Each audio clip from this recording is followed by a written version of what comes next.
Mesdames, Mesdemoiselles, Messieurs, bonjour et bienvenue dans l'OM Talking Geneva, votre rendez-vous de l'actualité de l'Olympique de Marseille. Si vous ne savez toujours pas comment nous suivre, il n'y a rien de plus simple. Nous sommes sur les réseaux sociaux, Facebook, Instagram, Twitter, sur notre page OM Nation Genève. Au programme ce soir, nous allons revenir sur l'élimination de l'OM de toute compétition européenne et nous nous poserons la question si l'OM voulait vraiment cette troisième place.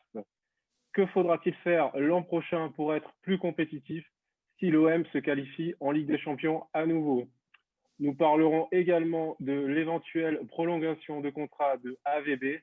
Quel objectif doit être réalisé avant pour proposer une éventuelle prolongation à notre entraîneur portugais? Les joueurs en bref, nous reviendrons sur la performance de 4 joueurs, le jeu des pronos et bien sûr les questions à nos invités du jour. Pour m'accompagner de l'équipe du OM Talking Geneva, Richard, Flo, Raph et Chris. Salut les gars. Salut à toi. Et je vous ai dit, nous avons des invités ce soir, pas un, mais deux invités. Nous sommes tout d'abord avec Ryan de l'ambassade de Marseille. Salut Ryan. Salut. Et Titi, le célèbre supporter de l'OM que vous connaissez tous. Salut Titi. Salut à tous, bonsoir. Merci à vous deux de nous avoir rejoints dans le OM Talking Geneva. Allez, on va commencer d'entrée à parler de l'élimination de l'OM de toute Coupe d'Europe. Donc, est-ce que l'OM voulait vraiment cette troisième place? Je vais d'abord commencer avec toi, Chris. Est-ce que tu penses que, notamment avec les choix de André Villas-Boas dans sa composition d'équipe, il avait mis une équipe vraiment pour aller chercher la qualification? Alors moi, je me pose très franchement la question. Il manquait en effet un joueur important par ligne. Il n'y avait pas Douget, je ne sais pas pourquoi. Il n'y avait pas Rongier, qui était quand même un pilier quasiment de l'équipe qui était victorieux ces derniers temps. Et puis il n'y avait pas de Benedetto, avec qui il avait continué à donner confiance pour mettre Germain. Donc c'est vrai que moi déjà, j'avais quelques petits doutes en fait sur sa vraie volonté d'essayer de l'avant pour avoir cette place-là. Et puis il n'y avait pas Cuisance non plus, qui était extrêmement important parce que c'était le fameux joueur du 4-2-3-1 qui se situe entre les lignes pour faire justement le piston entre Thauvin et les milieux défensifs que sont Camara et Rongier. Donc c'est vrai que j'étais très étonné. Je me suis posé la question en toute honnêteté si l'objectif finalement c'est pas plutôt le match à venir contre Monaco, quoi. Pour toi, tu penses qu'il a fait des choix par rapport au match de Monaco? Peut-être que dans sa tête, il aurait tout simplement sa priorité serait tout simplement le championnat et que secrètement, il rêverait peut-être de gagner le championnat ou peut-être la Coupe de France alors. C'est ça. Pour moi, il veut se différencier de ses prédécesseurs. Et la problématique pour moi, c'est la suivante. Vous savez, Garcia, il a été finaliste de la Coupe de l'UEFA, là. Le problème, c'est que lui, il a envie de faire autre chose. C'est-à-dire que tous les résultats qui seront inférieurs à être finaliste, donc ça signifie gagner cette coupe, ce serait révélé négatif. Donc lui, il se dit, bon, moi, je vais avoir quand même une chance de ramener quelque chose cette année. Je pense qu'il veut vraiment, vraiment, vraiment avoir une empreinte dans le club, gagner quelque chose.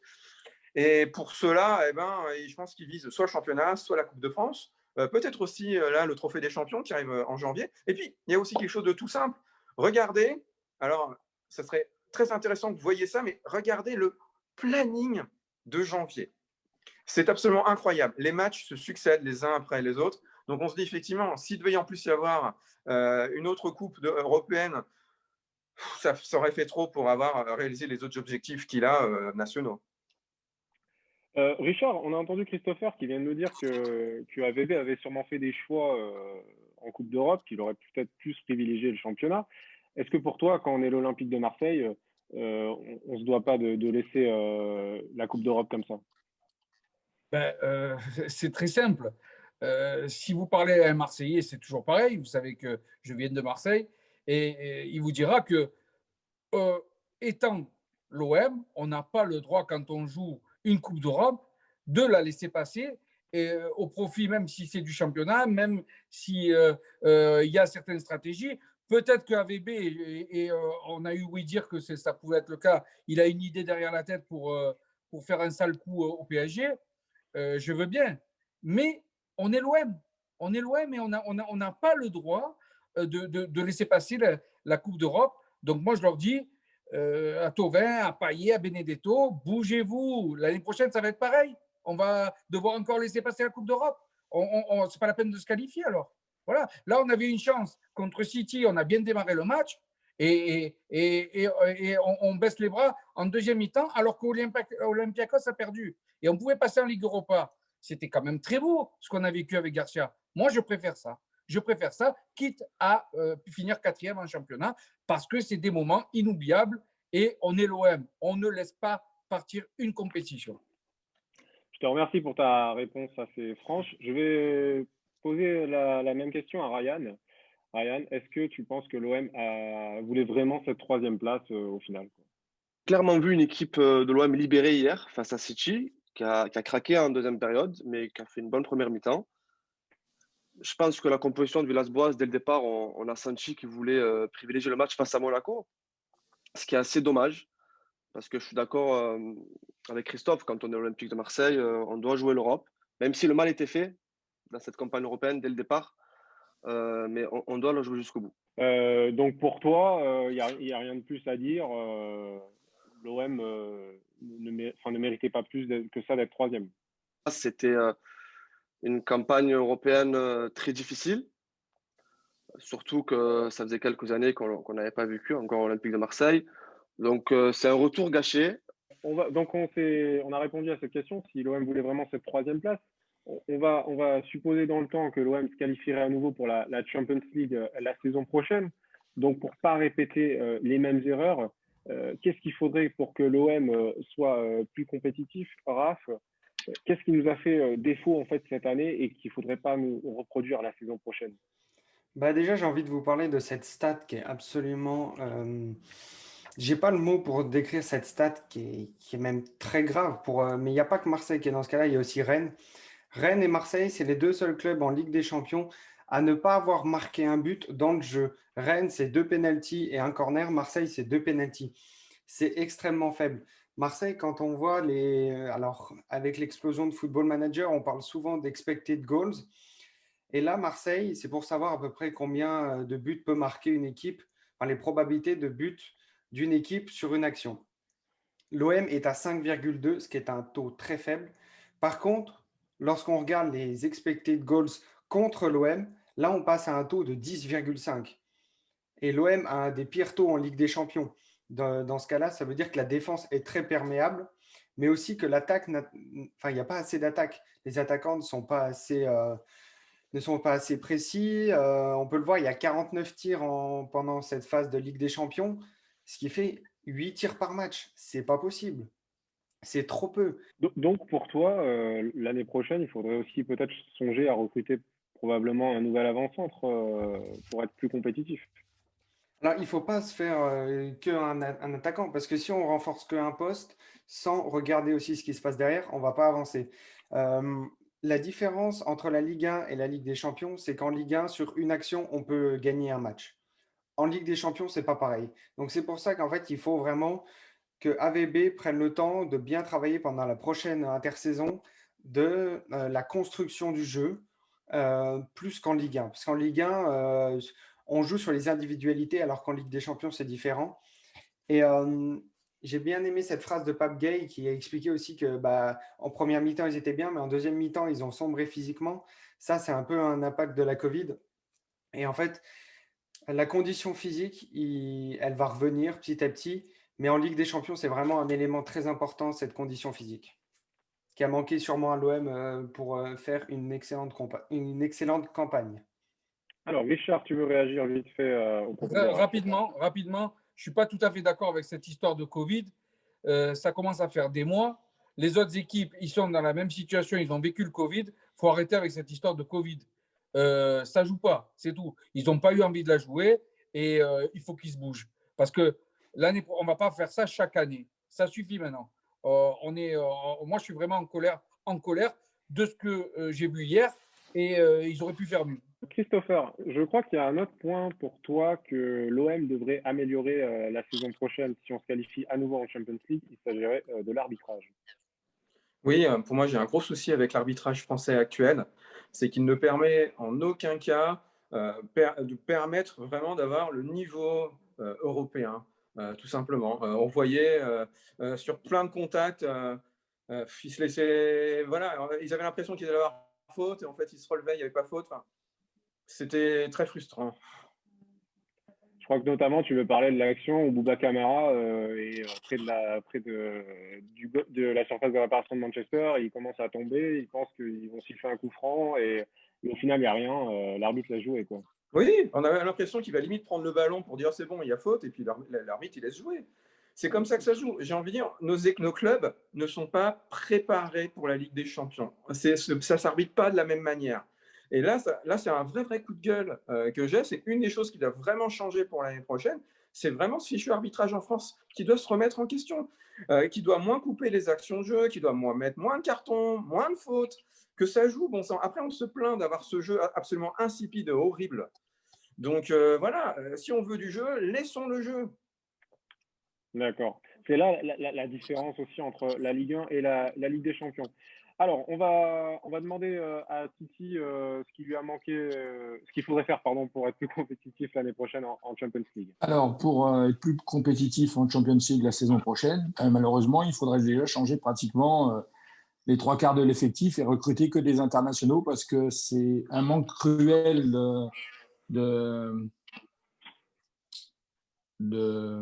comment que je pourrais dire ça, d'expérience internationale. On a trop de joueurs qui ne sont pas internationaux. Là, on va dire pratiquement la moitié, enfin même les 3/4 de l'effectif n'avaient jamais joué la Ligue des Champions, mis à part Steve, Florian Thauvin et Dimitri Payet, et puis Kevin Strootman. Mais maintenant, Kevin Strootman, il est remplaçant.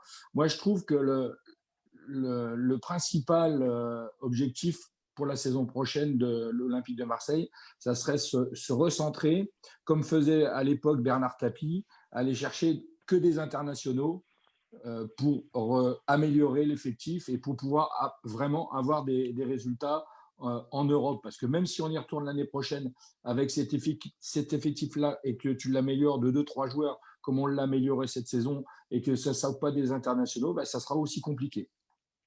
D'accord.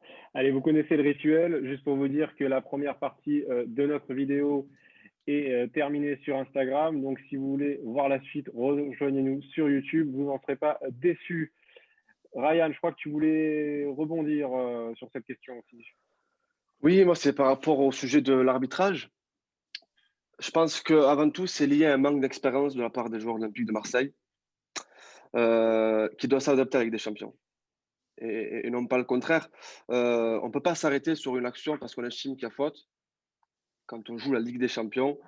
Voilà. Je pense qu'il y a eu un manque d'expérience sur tous les matchs qu'on a fait. Ça s'est joué à des détails. On a pris des buts sur des erreurs, des buts importants. Je repense à celui d'Olympiakos lors du match aller, à la dernière minute. Évidemment, on sait tous que si on ne le prend pas, ça change totalement la suite de la campagne. Je repense à ce penalty raté contre Porto. Donc, pour moi, c'est vraiment lié à un manque d'expérience de la part de tous nos joueurs. Ça me rend confiant pour la saison prochaine, si jamais on retourne avec des champions, puisque je pense que voilà, ils seront un peu plus libérés et plus aptes à la jouer correctement. Mais comme Titi a dit, avec probablement un renouvellement d'effectifs. Oui, déjà, il faudra un joueur de plus par ligne, il faudra des cadres, comme il dit, des internationaux. Mais même par rapport aux jeunes qui du coup en seront à leur deuxième campagne, je pense qu'ils seront déjà plus confiants et plus sereins lors des matchs. Ok, merci Ryan. Allez, on va parler maintenant de la prolongation de AVB, donc qui fait beaucoup parler en ce moment. On a entendu Longoria qui s'est exprimé notamment à ce sujet. Flo, pour toi, la prolongation d'AVB, comment elle va se passer déjà? Est-ce que d'abord on va voir les matchs à venir et les résultats avant de se projeter sur une prolongation de notre entraîneur, ou est-ce que de toute façon c'est quelque chose qui se travaille sur le long terme? Je pense que c'est quelque chose qui se travaille sur le long terme et quoi qu'il arrive, ils vont essayer de le prolonger. Déjà, je vais énumérer les matchs qu'on a pendant 1 mois et demi du coup. Alors, avant Noël, on aura Monaco, donc ce week-end. Il y aura Rennes en milieu de semaine. Il y aura Reims et Angers.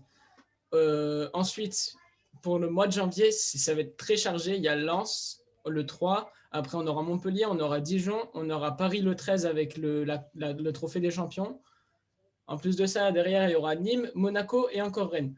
Donc, ça va faire un calendrier très surchargé.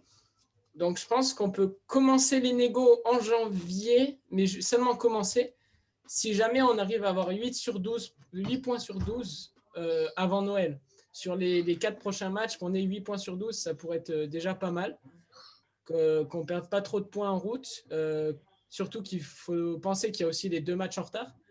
En plus de ça, je pense qu'on peut réellement faire la prolongation si on est toujours bien placé à la mi-mars, on va dire, parce qu'on aura déjà affronté Monaco, Rennes, Paris, le match retour au Vélodrome en plus.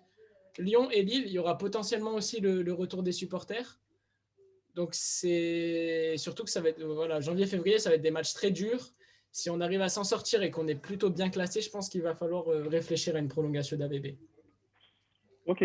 Alors, Titi, on a entendu Flo qui nous disait quel était le moment le plus judicieux pour prolonger AVB. On sait que dans le passé, on a déjà fait l'erreur de prolonger certains entraîneurs trop vite.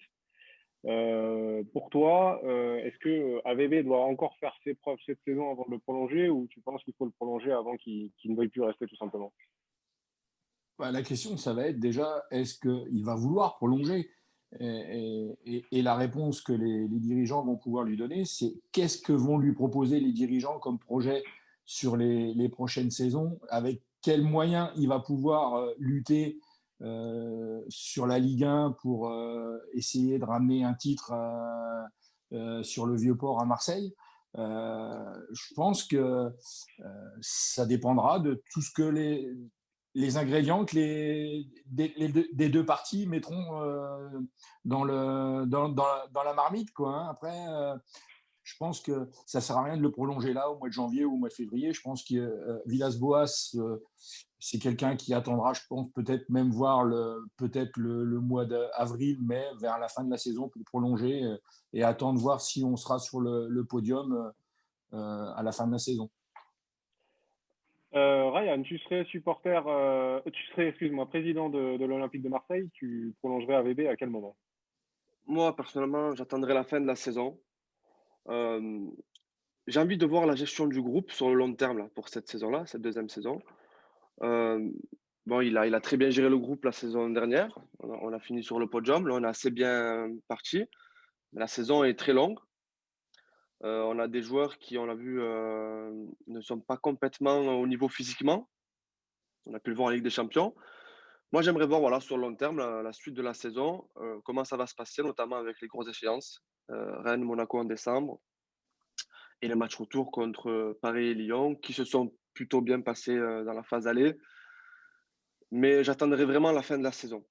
D'accord. Alors, on va demander à Richard quand est-ce qu'il voudrait prolonger AVB. Juste, c'est pas tant sur la date le plus important. Le plus important, c'est AVB, ce qu'il va regarder, c'est si on va lui donner les moyens. Donc, ce que je demande à la direction de l'Olympique de Marseille, c'est que notre président Macourt fasse un petit effort l'année prochaine, si on se qualifie encore en Ligue des Champions, parce que rappelez-vous, il a failli partir, il va finir par partir. Et moi, j'aimerais pas le perdre. Voilà, je n'en dis pas plus. Chris, tu aimerais le garder, toi? Tu ferais tout pour le prolonger? Moi, perso, ouais, je le prolongerais pour une raison toute simple, c'est que ça apporterait quand même pas mal de stabilité. Et puis aussi, moi, ce que je tiens à souligner, c'est que pour une fois, on a l'impression quand même qu'il y a un directeur sportif qui vraiment travaille et surtout cherche à anticiper ce qui va se passer. Donc là, visiblement, ce sont que des discussions préliminaires qui ont commencé. Et déjà, je trouve que c'est un point positif parce que voilà, il vaut mieux essayer d'anticiper, surtout avec l'OM, parce qu'on a vu la moindre petite étincelle, ça peut se transformer en un énorme feu à l'OM. On l'a encore vu quand il y a eu la crise avec Zubizarreta en début d'année. Donc moi, il me semble que c'est plutôt positif ce qui est en train de se passer, au moins commencer à discuter pour voir les positions de chacun. Je trouve ça plutôt positif. Ok, messieurs, on va continuer avec les joueurs en bref. On va parler un peu de la prestation de chacun des joueurs. Donc, on va commencer par Thauvin, et c'est toi, Richard, qui commence. Parle-nous rapidement de Florian Thauvin, s'il te plaît. Et malheureusement, je m'excuse de ne pas avoir le sourire ce soir, mais je suis très en colère. Et donc, on reste sur la même lignée que ce que j'ai dit. Thauvin, il est en dedans, et y compris en championnat. Avec Payet, Benedetto et les cadres de cette équipe, maintenant Camara il commence à être un cadre, ils doivent porter l'équipe.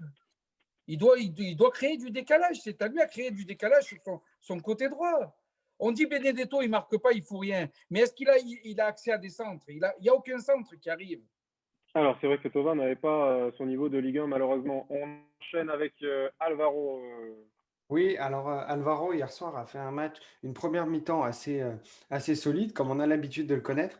En revanche, la deuxième mi-temps, ça a été un peu plus compliqué, même s'il réussit quasiment toutes ses passes, 90% de passes réussies.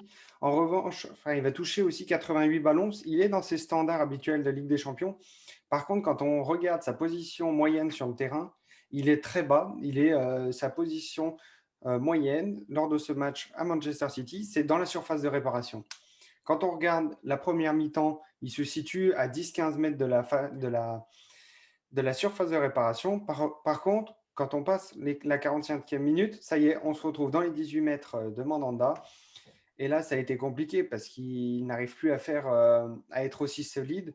Et je pense qu'il a un peu sombré physiquement comme toute l'équipe. Ok, on enchaîne avec toi, Flo. Tu vas nous parler de Gay, qui était un peu titulaire surprise hier soir. Oui, titulaire surprise. Après, il a été aussi titulaire face au PSG. Et il vient du Havre quand même, ça faut le dire.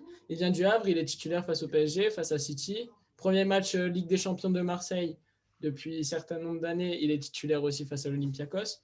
C'est des trucs à noter. Bon, bien sûr, il a marqué beaucoup de points. Honnêtement, je l'ai trouvé très très bon.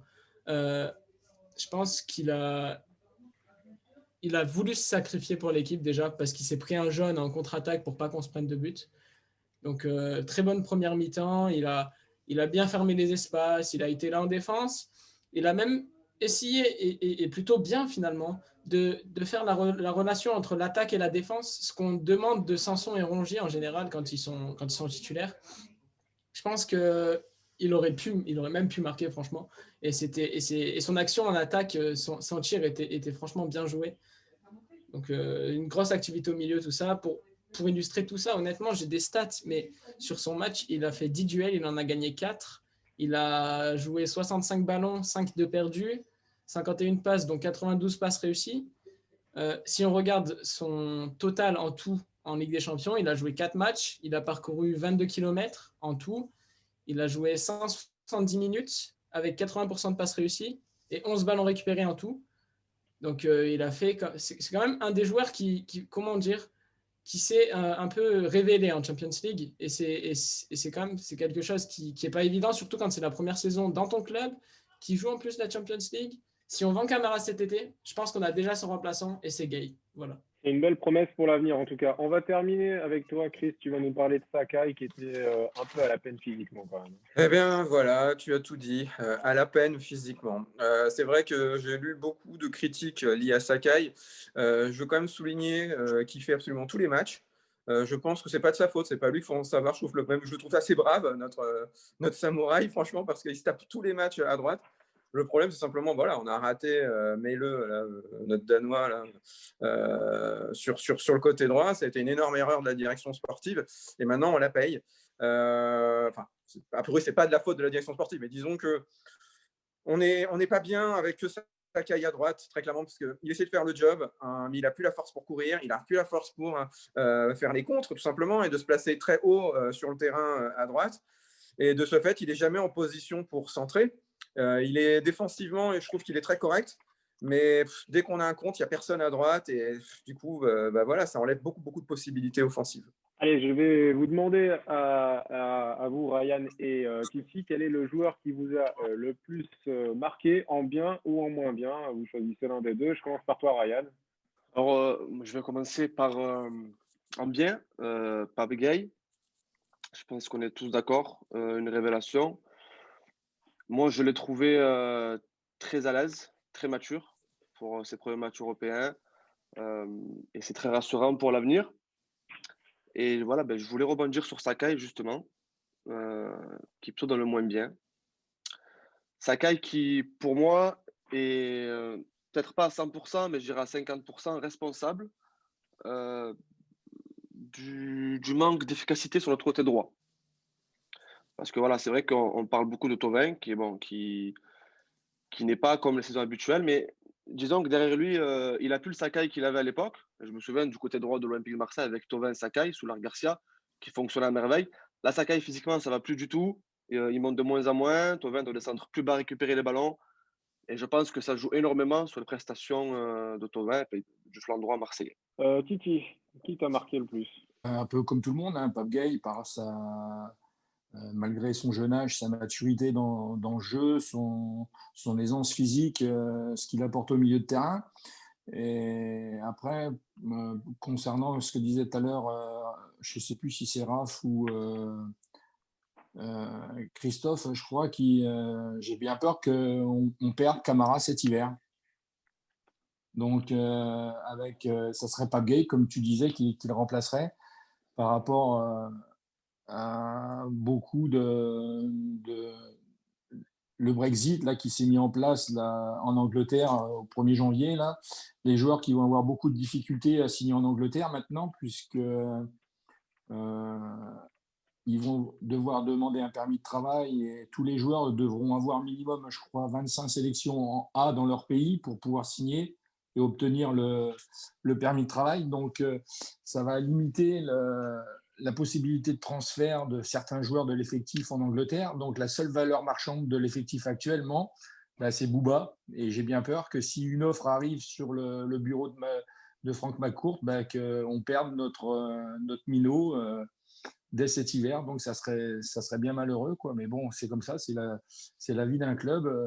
Dans tous les clubs de football, les joueurs partent, il y en a qui arrivent, et puis c'est comme ça, voilà.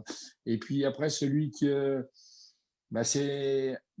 tout le monde lui tombe un peu dessus par rapport... déjà, il a manqué toute la saison dernière, c'est Flo Thauvin. Et je pense que le plus gros de ses soucis actuellement, c'est le fait que il ne sait pas où il va être à partir du 1er janvier, puisqu'il sera fin de contrat au 30 juin. Et vu qu'il ne voit rien venir de la direction de l'Olympique de Marseille et que certainement d'autres clubs européens, il n'y a pas beaucoup d'offres qui arrivent, je comprends qu'il n'ait pas la tête sur le terrain, mais que ça soit compliqué pour lui cette saison. Ok, allez, on va enchaîner avec le jeu des pronos. Samedi, nous jouerons à Monaco, nous recevrons Monaco à 17h. On va écouter chacun votre pronostic. On commence avec toi, Raph. Alors moi, je dis 3-2 pour l'OM. Richard. Allez, je dis 1-0 pour l'OM. Flo. Moi, je dis 2-1. J'attends le but de Ben Yedder. Chris. 1-0 pour l'OM aussi. Ryan. 2-1 pour l'OM. Titi. 1 partout. Moi, je vais dire comme toi, 1 partout. Match nul. Allez, on passe au dossier de la semaine. Le dossier cette semaine, c'est être Marseillais. Qu'est-ce que ça veut dire? Alors, on va partir de la ville pour faire un rapprochement jusqu'au club, jusqu'à l'OM. Donc, on va commencer avec toi, Raph, déjà. Tu vas déjà nous parler de Marseille. Déjà, qu'est-ce que Marseille, la ville, la taille, sa dimension, sa stratégie géopolitique? Alors oui, Marseille, c'est déjà contextuellement, c'est la deuxième ville en France. Il y a 1 500 000 habitants dans l'agglomération, mais bon, ça reste des chiffres. Mais sinon, elle est au bord, si on lit ça au foot, Marseille est au bord du bassin méditerranéen qui est extrêmement riche en termes de foot. Il y a aussi c'est le plus grand stade en France pour un club de foot. 67 000 places, le stade Vélodrome, à part le Stade de France. En France, on n'a pas plus grand. Mais le Stade de France est réservé aux sélections nationales, alors que pour un club, le Stade Vélodrome, c'est le plus grand. Ça marque déjà l'importance de l'OM et la force de l'OM aussi dans le foot. Et il y a aussi ce qui est mythique à l'OM, les groupes de supporters, sans lequel le club ne serait pas là. J'ai juste envie de prendre un exemple. Le groupe de supporters le plus vieux, c'est le Commando Ultra, qui date de 1984. Ok, magnifique. On va se demander pourquoi le sentiment d'être Marseillais, ça forge une identité différente. Qu'est-ce qui peut nous rendre différents? Alors, Richard, toi qui es un Marseillais, un pur Marseillais, qu'est-ce que tu peux nous dire là-dessus? Là, tu me donnes le sourire, là. Et parce qu'on rentre dans ce qui est positif. Et bon, pour moi, Marseille, c'est un monde dans le monde. C'est un microcosme dans le microcosme. C'est une atmosphère qui est très particulière, Marseille. tu trouveras ça presque nulle part. C'est presque mystique. Il y a vraiment un univers vraiment à part. Quand on est là-bas, on sent vraiment cette atmosphère spéciale et on sent l'amour des Marseillais. Surtout ça c'est vraiment très, très fort. Titi, peut-être, sera d'accord avec moi. Et on sent l'amour des Marseillais pour cette ville.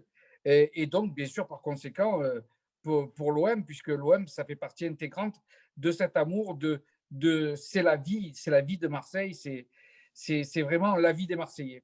Voilà, donc je voulais prendre l'exemple de tout ce mystique dont je parle, ce miracle de Marseille qui nous a permis de gagner la Coupe d'Europe et une atmosphère de miracle qui nous a fait gagner la Ligue des Champions. Et j'attends que ces miracles reviennent parce qu'ils reviendront un jour ou l'autre. Ça, je vous le garantis. Alors, vous savez que nous, on est tous supporters de l'OM et qu'on est à l'étranger. Donc, notre émission est basée à Genève. Et donc, comment on peut être Marseillais et se revendiquer Marseillais à l'étranger, Flo? Bah, déjà, moi, je vais faire une petite définition d'être supporter de l'OM. C'est pas très, c'est pas une définition officielle, bien sûr, mais pour moi, il n'y a pas de vrai ou faux supporter. Mais pour moi, un supporter, tant qu'il suit son équipe, qu'il est derrière, qu'il est à fond, que ce soit en bien ou en mal, c'est un supporter. Et un supporter de l'OM, il donnera toujours de l'amour à son club, à l'OM, parce que c'est son ADN, c'est quelque chose qui lui est cher. Alors, ça va nous amener à nous rapprocher du club, tout simplement. Donc, on a commencé par partir de Marseille. On arrive à l'OM. Qu'est-ce qui rapproche la ville de son club? Christopher, il y a eu beaucoup de rapprochements entre le club et la ville. Oui, celui qui s'est fait le plus connaître, c'est celui avec le rap. On voit qu'il y a en fait une volonté vraiment du club, de l'OM, de ne pas être seulement la marque olympique de Marseille, mais d'être aussi la marque Marseille même. Et ça, on le voit notamment avec le label de musique qui vient d'être créé, ou également tout ce qu'on a vu concernant la fondation, qui sont quand même beaucoup, beaucoup renforcés. Il y a également tout ce qui s'est fait autour d'OM Next Generation. Donc voilà, donc c'est vrai qu'il y a beaucoup, beaucoup de choses au niveau sportif, au niveau associatif, au niveau culturel, où vraiment on voit en fait tous les liens qui se tissent presque, j'ai envie de dire, organiques entre le club et la ville. Et pour moi, c'est quelque chose de tout à fait normal en fait. Ok, on va se tourner vers nos invités qui vont nous répondre à cette question, car ce sont aussi des Marseillais pure souche. Donc, Ryan, qu'est-ce que être Marseillais, qu'est-ce que ça veut dire pour toi, au final? Bon, je pense qu'être Marseillais, c'est un état d'esprit et une fierté que l'on porte toute une vie. C'est Marseille, c'est unique en fait. C'est très particulier, comme l'ont dit les collègues depuis quelques minutes. Il faut venir en fait quelque temps à Marseille pour s'en rendre compte. Et toutes les personnes qui sont venues sont tombées amoureuses de la ville de Marseille. Voilà, c'est une bonne humeur qui est naturelle. C'est l'atmosphère qui se dégage qu'on trouve nulle part ailleurs. Et moi, ben, je pense que j'ai la chance d'habiter à Marseille. Je ne vais pas vous faire marronner, hein, vous inquiétez pas. Et j'en suis heureux tous les jours. C'est vraiment pour moi, je travaille, je me déplace beaucoup. Et quand je pars un seul jour loin de Marseille, je ne me sens pas bien. Alors, il faut que je revienne. Là, actuellement, je suis à Nice, dans un hôtel. J'ai hâte de rentrer demain matin. Ok, très bien. À toi, Titi, qu'est-ce que ça veut dire être Marseillais pour toi? Moi, ça veut dire beaucoup de choses. Déjà, tout ce qui fait le charme de Marseille, c'est toute la cosmopolité qu'il peut y avoir dans cette ville, toutes ces euh, populations qui vivent tout au bord de la mer comme ça et qui n'ont qu'une envie, c'est voir l'OM briller, l'OM gagner et gagner des titres. On le sait très bien de toute manière que l'Olympique de Marseille, c'est le baromètre de la ville. Tout le monde sait que le lendemain d'une défaite à Marseille, tout le monde tire la gueule. Et quand tu gagnes un match, tout le monde a le sourire. Tu gagnes le match le dimanche soir, tu commences ta semaine avec la banane, quoi. Donc, non, c'est quelque chose d'unique. En plus, moi, je suis pas Marseillais, un pur Marseillais, donc j'ai été militaire et je suis resté sur Marseille parce que j'ai voulu vivre ma passion à fond, donc je suis resté sur Marseille. Mais c'est vrai que c'est quelque chose d'unique en France, quoi. Il y a que sur Marseille que tu vois ça. Tu peux aller partout en France, on voit pas ça. Ok, super, merci. On va passer à la dernière partie de notre émission, c'est la question aux invités. Donc, on va commencer par les questions du OM Nation Genève dans un premier temps. Donc, on a une question de Nathalie à Titi. Bonsoir. Eh bien, donc Titi, je vous suis sur Twitter depuis un petit moment et j'aimerais bien savoir d'où vient votre ferveur pour le club de l'OM.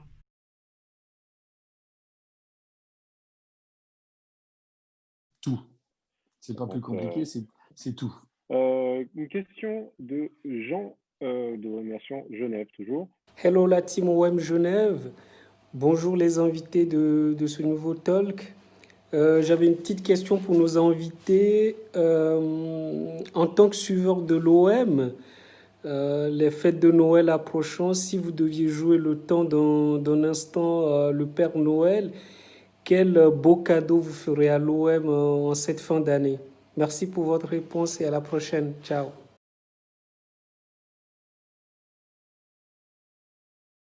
Allez, on va commencer par toi, Ryan. Un cadeau au niveau du mercato. Je mettrais un buteur à l'Olympique de Marseille. Je donnerais un buteur. Mais pas n'importe quel buteur. Je veux vraiment, je suis vraiment nostalgique, moi, de l'époque Drogba. Je parais jeune, mais je suis un peu plus vieux, vous inquiétez pas, donc je l'ai vécu. Je mettrais un buteur type Drogba à l'OM pour la fin de la saison. Bah, c'est un beau cadeau, ça. Titi, toi, si tu avais un contact avec le Père Noël, D'un coup de baguette magique, je mettrais un nouvel actionnaire avec beaucoup plus de moyens. ok. Ok, très bien. On passe aux questions des internautes. On va commencer avec la question de Ferrat de OM Nation Barcelone. Titi, c'est Ferrat de l'OM Nation Barcelona. Est-ce que tu aurais une anecdote à partager dans tes aventures pour récupérer les photos des joueurs de l'Olympique de Marseille? Lequel a été le plus sympa, lequel est le moins sympa par exemple?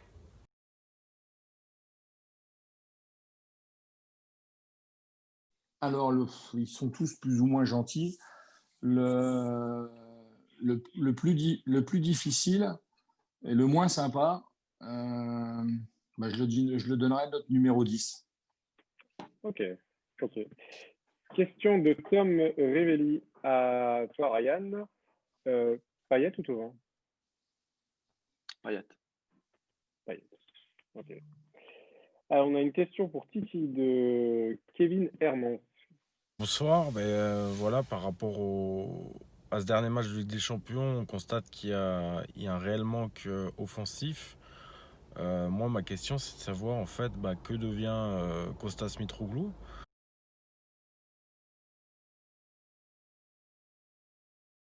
Costas est là, il s'entraîne tout seul, en dehors du groupe professionnel.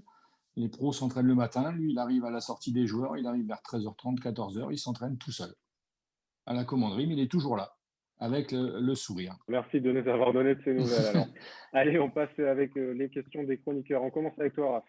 Oui, bah moi, c'est une question à Ryan. Donc, moi, je suis aussi membre de l'ambassade de Marseille. J'y ai adhéré en 2018. Et comment tu peux expliquer qu'il y ait eu un tel engouement cette année, notamment cet été?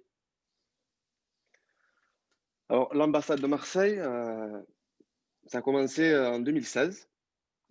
Et le collègue qui est avec moi actuellement dans l'ambassade, parce qu'on est cadre là-dessus, a connu quelques difficultés. Et disons que ça a redémarré cette année avec beaucoup de communication sur le réseau. Et en fait, on se rend compte que quand on parle de l'amour, que ce soit pour l'OM ou pour la ville de Marseille, il y a un engouement qui est naturel, qui vient tout seul. On n'a pas besoin de faire beaucoup de publicité. Les Marseillais aiment tellement leur ville et leur club que lorsque tu leur parles d'un projet, un rapport avec cet amour, ils y vont la tête en avant, quoi. Donc nous, on a mis cette carte d'identité marseillaise en place. C'est original, c'est unique, ça représente bien la ville de Marseille et les Marseillais. C'est personnalisable et disons qu'on a ajouté également cette année une nouveauté, les partenariats avec la carte qui n'existaient pas avant. Donc ça nous a permis d'avoir une meilleure communication et surtout un stand physique qui n'existait pas avant à l'Escale, Bourly, au Prado à Marseille. C'était juste pour cet été. Et c'était un régal, hein. Ça nous a permis de rencontrer beaucoup de personnes et de pouvoir parler de cet amour qu'on a tous pour l'OM et la ville de Marseille. Merci. On enchaîne avec toi, Flo, ta question pour l'un de nos invités. Alors, moi, c'est aussi pour Ryan. Je voulais savoir quelles ont été les premières motivations pour réaliser le projet et s'il y avait des joueurs de l'OM qui ont adhéré, donc anciens ou actuels. Ça, c'est pour faire un peu de la pub et pour nos abonnés, là, pour qu'ils s'abonnent. Alors, les motivations, déjà, on est 4 amoureux de l'OM. C'est-à-dire que moi, c'est toute ma vie. J'aime l'OM plus que toute ma famille et ma femme. J'assumerai mes propos demain. Et les 4, c'est pareil, en fait. Et on voulait absolument faire un projet en rapport avec cet amour. On est content d'avoir trouvé une idée assez originale. Pour revenir sur les joueurs, on a eu cet été Dimitri Payet, qui nous a rendu visite à l'Escale Borelli, Alvaro González, qui a eu sa carte d'identité marseillaise, avec notamment aussi Nemanja Radonjic. Et pour les anciens, ça nous a fait vraiment plaisir. On a eu Souleymane Diawara et Mamadou Niang. Ok, super. Alors, on enchaîne avec toi, Richard, s'il te plaît.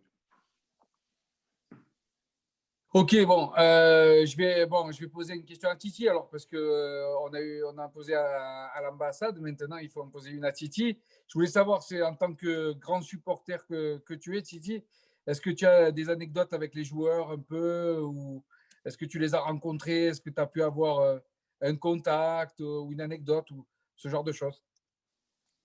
Ah oui, j'en ai pas mal. Oui, je les ai déjà rencontrés, puisque vous le savez tous, que je suis souvent à la commanderie, donc je les vois régulièrement.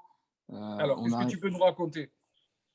Déjà, en 2016, l'anecdote, c'est Benjamin Mendy qui a mis la Mercedes dans les poteaux devant la commanderie parce qu'il était en retard. Il arrivait en retard à l'entraînement avec Bielsa. Il venait d'avoir le permis il n'y avait pas longtemps. Et il a laissé la voiture sur le devant de la commanderie et il est parti à l'entraînement. Et après, ils sont assez abordables. Ils aiment bien ils aiment bien le contact, mais ils n'aiment pas qu'on les harcèle. Parce qu'après, je le comprends, il y en a qui sont sans arrêt, qui viennent, qui leur demandent des maillots, des affaires, des chaussures, enfin plein de choses, mais ils aiment bien la discrétion. Ils savent que tu leur demandes.